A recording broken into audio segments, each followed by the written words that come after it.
And the big question is, what do we intend to achieve? They have mocked us that we are in exile.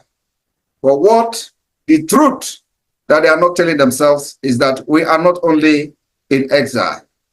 We are actually more in the homeland than what we are in exile. The truth they refuse to tell, which they continue to deceive themselves, is that every blessed Monday in Biafra land, we demonstrate that we are not just in exile. We also control the homeland. The truth they have not told you is that whenever we issue any declaration on either civil disobedience or the forceful lockdown of the Nigeria state institution in Biafra land, like we have declared from the 28th day of this August to the 26th of September, those who call us government, those who say we are in exile, will start crying. They will start all manner of propaganda, panicking, sending military terrorists in our land to try to, see whether we can change our mind, thinking that by killing our people, the pressure will, force us to change our mind. These are the things that they are not telling those gullible, idiot criminals in Nigeria that are believing in one Nigeria just because they have found themselves in a safe haven where they can commit crimes, international crimes and cyber crimes, and they will be bragging in their various communities for making money through crime. So they lie to themselves that, oh, don't listen to him, they are just in exile. Yet, each time we make any pronouncement, it becomes a problem to them. So the big question is, what do we intend to achieve from the 2nd of December? My supporters in the United States, Biafrans in the United States, we have at least 2 objectives. We want to achieve 2 things from this 2nd of December declaration. These 2 things are the delegitimization of the Nigeria state within Biafra land and the legitimization of Biafra government within Biafra land and beyond. Our declaration will cover all grievances against Nigeria. The injustices against Biafra people by the Nigeria state, the harms suffered by the Biafra people within Nigeria. This has a standard way of delegitimizing Nigeria as an existing state and, of course, legitimizing Biafra as a new independent state. These grievances, the Biafra government have constituted a committee called the Declaration Drafting Committee that is putting and penning down every grievances we have against Nigeria. And there is the latest one, which is the student loan. Many of you have seen in the news that they have approved a student loan from every geopolitical zone, but they excluded Southeast, part of Biafra. That is technically accepting partially the declaration that is coming on 2nd of December. They're already telling us to go. But what they have refused to understand is that they don't define our map. We define our map. It is not them. They are still using the colonial mentality of giving them the demography, changing the demography for them. This is 21st century, where the people are wise and we know our boundaries. We know our land. You don't tell us where our land is and come from Yoruba land to tell us where your boundary ends, or come from the Fulani Caliphate to tell us where your boundary end, our boundary end. No, that was then. During the time of Usman Danfodio and during the time of Babangida, where you use your military degree to do whatever you want. This time around, it is not going to work like that. We know our boundary. Our boundary has been defined by the Biafra government. Our state and institutions has also been put in place by the Biafra government. So our declaration is going to state very clearly the grievances we have against Nigeria, why Biafra has come to become a remedy. Now, I use instances always, making references to the United States. Just as in the 1776 of the U.S. Declaration, when they become a new state, then they presented this particular new state of the United States as the only remedy the listed grievances for them to declare the independence of the United States. Biafra will be presented to the world as the only remedy to the insecurity that Nigeria has created in quest to bring the Islamization of Nigeria and, of course, that turn Nigeria into Islamic State. We are going to present Biafra government as a remedy to the United States, to the West, and to every other world power that cares to know. Part of the grievances will be the killings by the terrorists and the high-level corruption and political crisis that Nigeria has found itself today without any solution. Since the last election, which the European Union condemned, which the United Nations condemned, which the America condemned, and faulted everything that has to do with the result of the last election. Yet, they are recognizing the criminal who calls himself Tinubu as the president. Because Nigerians are stupid. Nobody rise up against, because everybody have been captured and enslaved with terrorism. If you do the killing, the assassinating. That's why many of them are bragging. Whenever we talk, they say, Samanaka, come to Nigeria so we believe you. Do you know why? Because they think that we are going to be as stupid as those people that have killed in the past. Kensaro Wiwa, should we start mentioning them? Anybody that rise up to challenge the impunity of the Nigeria state, the terrorist state, they eliminate the person. What is the other name? The Yoruba man, Gani Kfawemi or whatever is called. He was assassinated. These are people who think they can make changes within the Nigeria state. It's impossible. Even this criminal called Tinubu, he ran away. He would have been killed by the military administration then, because he thought that he can have any political movement, to change whatever he want to change then, before he came back to become the governor. He ran away to exile, and probably France, because I know he has a very good relationship with people in France. Now, just like the United States, we are going to present Biafra after 2nd of December as the only remedy to the political crisis in Nigeria today. We will present Biafra as the only remedy to the upsurge of terrorists in the Sahel. I am telling you, nobody will see what we are doing today as a government in exile and don't give us that particular opportunity. We have proven beyond reasonable doubt that as Nigeria as a failed state, the only remedy that will save the life of people and also save the interests of the West, because no matter how you want to say it, we still have to protect the interests of the West, which goes a very long way in making sure that our society still remain in a sane, we still remain in a sane society, both in conflict-wise, insecurity-wise, national security, and what have you. So Nigeria no longer function as a law-governed state, capable of resolving its current political and economic crisis. My people of Biafra, our declaration in December is providing a remedy, providing alternative to the Biafra people and to the world, and to those who have business interest in the area, in Sahel region, and in Nigeria as a whole, because this is going to affect them positively. So Nigeria has found itself in a situation where they have become incapacitated. They are not capable of resolving every crisis that they are facing today. So the state is already a failed state. So what are we going to do in December 2nd? Our declaration will offer solution. And like I said, remedy, remedy, remedy to the economic crisis, to the insecurity, to the upsurge of terrorism, and what have you. And we believe that those who supported Nigeria to commit genocide against Biafrans in the 60s, must be very ashamed of themselves today.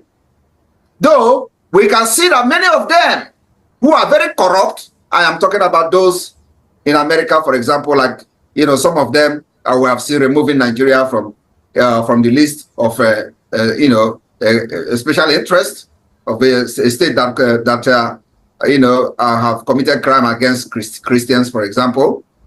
Those who remove Nigeria without investigation, they are struggling very hard, trying not to look stupid by their continuous support for the Nigeria, even when they knew that Nigeria is already a failed state. The more they try to revive Nigeria, following their fake diplomatic ties, and the more Nigeria will continue to fail them. So, my people, there is no two ways about it. This time around, we have come to outsmart the nomadic system of Nigeria. And of course, our aim and objective is to bring and restore true democracy in Biafra land, which will affect the entire region. After December 2nd, we will move to the next level, which I call the phase 2 of the Biafra liberation, which this phase 2 will see the establishment and the activation of the state institution within Biafra land, which is already functional as I speak. That will take over the Nigeria state functions, will take over the functions of other institutions from the Nigeria state, and that is the part of the delegitimization of Nigeria.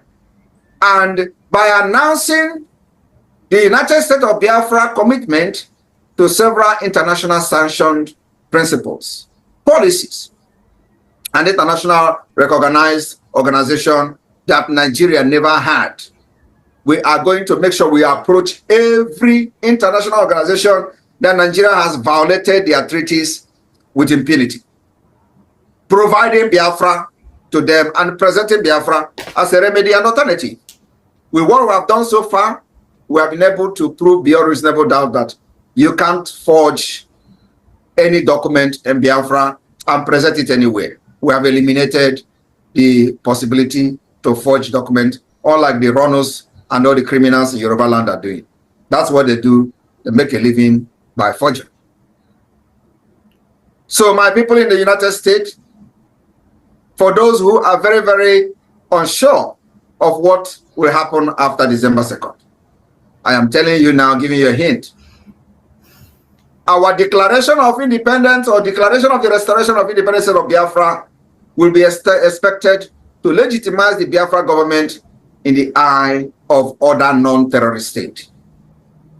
This is going to take a very long time, and it requires many diplomatic approach, political approach, and of course, it also requires commitment from the Biafra government, which I believe we are not shaking from that end. In turn, we will be expected to recognize Biafra, and we don't care how long this will take. This kind of legitimization of Biafra state will be culminated in the quest or in our request or appeal to other state and international organizations to recognize the independence of Biafra. Our grievances that we expected to be listed on the declaration document has been drafted or has been drafted by our committee on the declaration of the declaration drafting committee will include the grievance declaration, the institutionalizing declaration, and the commitment declaration. I want you all in the United States to listen to this. Very, very important. We are going to have 3 major grievances in our declaration document. And so, if you don't know what we are doing, we are fighting Nigeria academically, we are fighting Nigeria with brain, we are fighting Nigeria physically, and we are fighting Nigeria with gun. So let me repeat it again. I said, the declaration of the restoration of independence of Biafra will cover 3 major grievances. One is grievances declaration, institutionalizing declaration, and the commitment declaration. And this different declaration will be elaborated during the time of our convention in Finland. So when you come to Finland, you're going to have first-hand information, and you are going to read the history, be part of the history, and stay where the history is happening, so that you will not say they told you, or you will not say you watch it from the social media. No, you are going to be there. Those who are privileged to come to Finland, you will be there to witness this thing yourself, how it is done. So, and then after that, you know, when I made a video the other day to explain to Biafrans who will be expecting that immediately after the declaration, the police will disappear from Biafra. No, the military will disappear. Of course, most of them use it to do propaganda, which doesn't move us. Because the thing is that they don't know what we are doing. They don't have information, and they will never have the information. And even if they do, they will never support Biafra. And we don't expect everybody to support Biafra. Like I've said previously, even this Finland, when they voted 88 over 100, you know how many that voted for Finland Declaration of Independence. So what I'm trying to say is that the United States, those Biafrans in the United States, all of you must understand that the declaration of the restoration of independence of Biafra in December is going to come with a heavy Edwakanon. Edwakanon to the enemies, both the outside and within. Yes. And so we are going to be taking a little bit step forward to the Edwakanon that is happening presently. It is a must. So those who think that Simon Ekpa is laughing at them or laughing with them, my brother, don't look at this laugh and this face. I have always warned, if you follow this face, you'll be deceived. I am not here with a clean eye, fighting for Biafra, fighting against Nigeria, Islamic State, fighting against the terrorist state of Nigeria, Ejira Anyoma, and Osa Nigeria. Don't look this face, it will deceive you. I want to assure you that in the coming weeks, on this lockdown of Nigeria institution, is going to be a litmus test of what is to come. We will continue to prove to Nigeria terrorist state that they have lost every legitimacy to govern anybody in Biafra territory. That's our target. There is no other target we have. The reason why this 1 month lockdown of Nigeria institution in Biafra land is to prove to them that they have lost the legitimacy. And if they try to bring those terrorists to kill our people and put it on Biafra people who are ready to take it upon them or take it with them, we are not going to move any inch backward, in the sense that when they try to kill people, they say, oh, Simon Ekpa put the lockdown, they are locking. That is what. If you make yourself a willing to, you have yourself to blame, and your family will ever regret allowing you to be used as a propaganda machine by the Nigeria state. Nothing is going to come out of it, I promise you. Do not fall a victim of the Nigeria state because of your hatred for freedom. Do not fall a victim of the Nigeria state because of the peanut you receive from the secretariat. Secretariat will be raised in time to come. I am telling you, we are still watching them. Let any secretariat open and you see what Biafra is going to do to that secretariat. That land belongs to us, and we dictate and decide how we use it. And after that, we will rebuild our land. So Biafra government needs your support to make sure that we achieve this particular step-by-step delegitimization of Nigeria until December, when we will have our convention in Finland. Thank you from here, and may God bless you. I don't want to waste your time. And let us go to the main program that we have today in the United States. I love all of you. PM.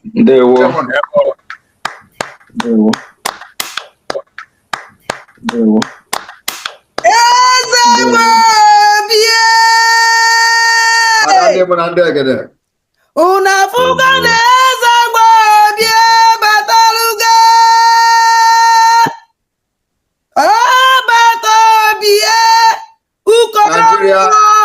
Nigeria is dealing with a wrong generation. Yes. I promise them that. Very wrong generation. After this, Biafra, liberation, if they hear Okechukwu, they hear Njoku or Onagise, they will know that they will have some kind of reservation. The media team and the United States of America, the Biafrans in the US, over to you. I will be watching and listening. I'm ready to answer any question, please.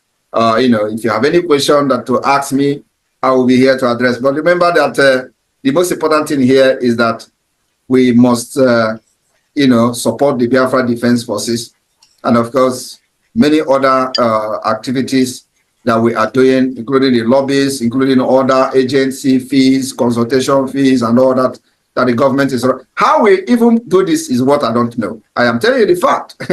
I am telling you, but God is wonderful. I used to tell the Minister of Finance that, I don't know how this is happening. Life in Imo State, a big tragedy have fallen the people who are living on that particular environment as gunmen storm attack a church in that area. The pastor was sent to judgment, the aide also, and about 2 people were kidnapped in that scene. This is happening live in Imo State, where unknown gunmen attacked a church. They killed the pastor and the aide and kidnapped about 2 people in the church. Meanwhile, good morning, good afternoon, good evening. Welcome back to this wonderful channel where we'll bring you back-to-back update and information. In case it's your first time of joining us on this wonderful channel, kindly go ahead and subscribe, like, comment, share, and also remember to on your notification button so that whenever our news drop, you go be the first. We'll collect them. Let's go down to the news proper, the full detail of what happened in a church in Imo State where government invaded, the reason why they invaded the church, who they are looking for, and who brought them. Government stormed a church, God's doing healing and deliverance ministry in Orodo Mbitolu local government area of Imo State on Saturday, resulting in the death of Samuel Obonna, a youth leader. Samuel Obonna, who was the owner of the Feel at Home, a restaurant bar in the vicinity, and a trusted associate of the church general overseer, Evangelist Madabuchi Ernest, also known as Dibia Ekpere or Father MEMC, met his demise during the attack.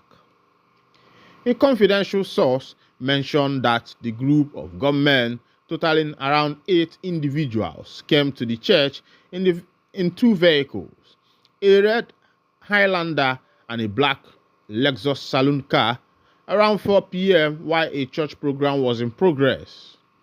It was reported that the government requested to meet the head of the church, but we are informed that he hadn't shown up yet, which infuriated them. Subsequently, they instructed the congregation to lie face down on the floor. He said, "I have never seen anything like this before." The gunmen, upon arrival at the church and couldn't see the pastor, ordered us all to lie down, face down on the floor, during which they collected all our personal belongings like phones, bags, and cash before they zoomed off. While driving out of the church compound, we heard several gunshots followed by a loud shout, which we later learned was one of us, Elder Obonna. He was on his way back to the church to rejoin us during the ongoing programs after stepping out to handle some tasks. However, upon encountering the gunmen, he fled into a nearby bush. They chased after him and shot him multiple times there. Later, after driving a short distance, they let go of the 2 individuals they had abducted earlier.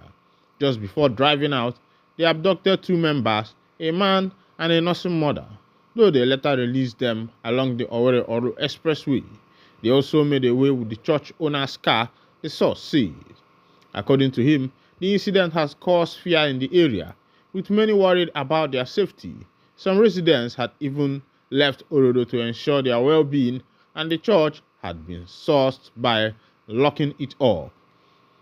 My people, I don't see waiting they happen. This one is happening live in Owerri, Imo State. Live in Owerri, Imo State, as gunmen invaded a church in that area of Imo State. This thing is happening live in Orodo, Imo State. And they came to look for the pastor that owns the church. And because they did not see the pastor, they have to ask all the members of the church to lie face down on the ground. And according to the members, these people collected their phone, collected their purse, collected their cash that was with them, collected even the offering money. And after doing that, they made away with the general overseer's car. They left with the man's car, and their intention was to come and poof the man. That was their intention. They wanted to poof the man. But when they did not see the man, they became infuriated. They turned the anger on the members. And after they did that, they decided to leave. And that was when they saw one of the elder, this elder Obonna that they are talking about, who was killed at the scene. Maybe they thought that Obonna was the pastor, because from the way these people were narrating this thing, it shows that those people don't even know, like, the main person who is the pastor. I don't know if you know something like that. Meanwhile, a speculation is trending online where some people are saying that they should stop comparing Nnamdi Kanu to Bello Tinju. Bello Toji, IPOB wants Buhari's ex-head Bashar. IPOB is warning Buhari's aide Bashar to stop comparing Mazi Nnamdi Kanu and Bello Tuji. Meanwhile, let's go down. Let's see who Bello Tuji is. On Wednesday, the indigenous people of Biafra urged Ahmad Bahar, the former media aide to ex-President Muhammadu Buhari, to cease comparing their leader Nnamdi Kanu to the infamous bandit leader Bello Toji. IPOB warned Bashar that Kanu does not believe in terrorism like Tejo and his terrorist brothers. Emma Powerful, the spokesperson of IPOB, said Kanu's only crime against the Fulani oligarchies was the establishment of the Eastern Security Network. Record that Bashar had accused Kanu and Tuji of causing harm to Nigeria, suggesting they should be kept in the worst prison facility in Nigeria. However, a statement by Powerful reads, Directorate of State DOS of the Indigenous People of Biafra warns Ahmed Bashar, the aide to the former Fulani government of Buhari, to stop comparing unarmed freedom fighter Mazi Nnamdi Kanu with their terrorist brothers led by Tuji Bello. Ahmed Bashar should not exonerate himself and his Fulani Cabal government, who imported the murderous terrorists into the northern region of the country, contraption called Nigeria, by dragging IPOB and MNK's name into their terrorist mess. Our mission is legal and noble. Mazi Nnamdi Kanu, being a true Igbo Biafran, does not believe in terrorism. The only crime of Mazi Nnamdi Kanu and IPOB against the terrorists sponsored like Bashar was the creation of the Eastern Security Network, ESN operatives, to deter the Fulani expansion and conquest. It is obvious that the Fulani oligarchy sees Nnamdi Kanu and IPOB as obstacle to their conquest agenda of Nigeria, especially in the southeast region. That is why they employed all their military might and media propaganda to intimidate and blackmail IPOB and Mazi Nnamdi Kanu. The previous terrorist sympathetic government that Bashar served under spent billions of dollars and naira, kidnapped Mazi Nnamdi Kanu from Kenya, and have detained him illegally against all court judgment. Unfortunately for them, as they detained Mazi Nnamdi Kanu illegally, the terrorists they imported kept ravaging northern Nigeria. The Fulani cabals consider Mazi Nnamdi Kanu and IPOB as their enemies, but their real enemies were those python they nurtured, that they are now consuming them and the entire northern region. And meanwhile, remember that I will always tell you that a tree does not pass through the forest without bringing down trees. Of course, you see that a river does not pass through the forest without bringing down trees. As you can see, the river is now passing through the forest, and some trees are going down because this is what is bringing Edward Kanono and all manner of things. Meanwhile, let's go down to another information. Southeast, Emeka Onumajoro, the situation is stable. A large number of IPOB and ESN have been neutralized. This is another information that other people are giving in the southeastern part of Nigeria. Meanwhile, IPOB themselves, ESN themselves are reporting that they have not lost any of their men. But meanwhile, on the side and the part of the Nigerian army, they are reporting the neutralizing of a lot of people. Let's go down to that information so that you can see what is happening for information's sake. According to a recent remark made by Major General Emeka Onumajuru, Chief of Defense Operation, the situation in Southeast is stable. According to his report, the number and influence of the indigenous people of Biafra, IPOB, and the Eastern Security Network, ESN, have declined due to the neutralization of many of their members. According to the Sun, Onumajuru highlighted that there has been a noticeable decline in IPOB's ability to enforce their sit-at-home orders on Mondays, which was a major tactic used to disrupt daily life in the region. The military efforts are showing positive results by reducing the effectiveness of these orders, allowing normal economic activities to resume. Onumajuru said in Southeast, the situation is also stable. A large number of IPOB and ESN have been neutralized, and also there is a noticeable containment in their ability to enforce it at home on Mondays. This was the key weapon of IPOB, fully weaponized, and now we are beginning to reduce the ability of sit at home to improve socio-economic activities. The effects of IPOB in the region is gradually reducing and declining. This one is coming from Onumajuru, a military general who is reporting on the condition of the southeastern part of Nigeria. And according to him, he said that a lot of IPOB and ESN members have been neutralized, which have resulted in reduction on the enforcement of Monday sit-at-home in the southeastern part of Nigeria. And the question is, these IPOB and ESN members that have been neutralized, who are they? What is their name? Or have their village? And where are they coming from? Meanwhile, on the other side of the IPOB is reporting that those who the Nigerian armies are spoofing are not even their members. They do not belong to them. And according to them, they have counted themselves, and they still believe that they themselves are complete. Meanwhile, something tragic happened in Anambra State market yesterday, where a Sienna car had accident and crashed into the market, and a lot of people were affected. Meanwhile, let's go down to details so that we'll be able to see the full detail of that information. Please, we know that nobody knows where that is coming from, but at least there are some places that are not supposed to be like speed lane. Let's go down to what happened. An unknown number of people are feared dead after a speeding vehicle lost control and crashed into Oyago Market in Abagana, Njikoka local government area of Anambra State on Wednesday. Details of the crash are still not available, but source said wheels were damaged and many people may have also lost their lives. A lot of things have happened there. I saw the video, and it is not what I can post here because that video is not what everybody will like to see because of that is there.